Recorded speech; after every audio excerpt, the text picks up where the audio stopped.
Invité sur le plateau de Télématin ce mercredi 27 septembre, Chris Marques est revenu sur le harcèlement scolaire dont il a été victime lorsqu'il était plus jeune.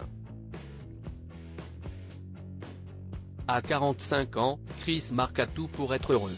Révélé au grand public grâce à Danse avec le Star, où il officie en tant que juré depuis le lancement de l'émission, le danseur et chorégraphe de renommée internationale file le parfait amour avec Jacqueline Spencer, sa femme et la mère de son fils Jackson. Mais sa vie n'a pas toujours été celle que l'on connaît aujourd'hui.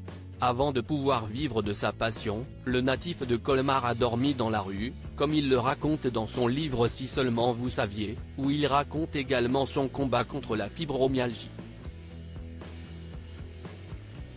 Ce mercredi 27 septembre, Chris Marques est revenu sur une autre période difficile de sa vie dans Télématin. Pendant plusieurs années, le danseur a été victime de harcèlement scolaire.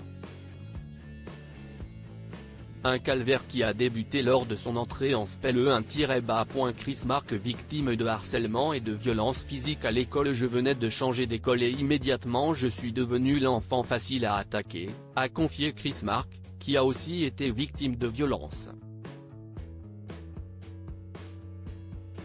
Ça commence très rapidement, au départ par du dénigrement et ensuite des violences physiques.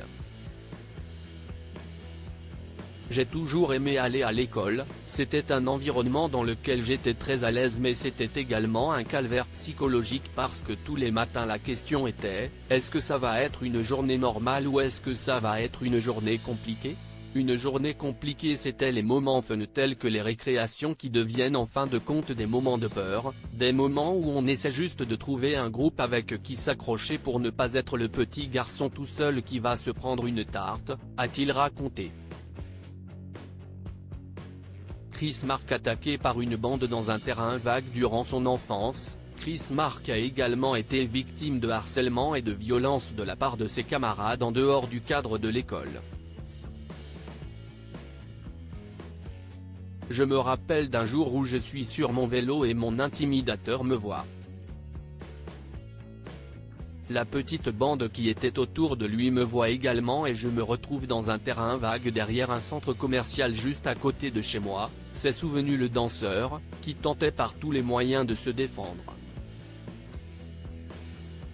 C'est l'instinct de survie, on se débat, on fait tout ce qu'on peut pour pouvoir rentrer chez soi parce que quand on est gamin, on ne sait pas où ça peut aller, on ne sait pas si ce moment est un mauvais à passer ou si ça peut être beaucoup plus grave. Dans mon cas, ça a duré quelques années.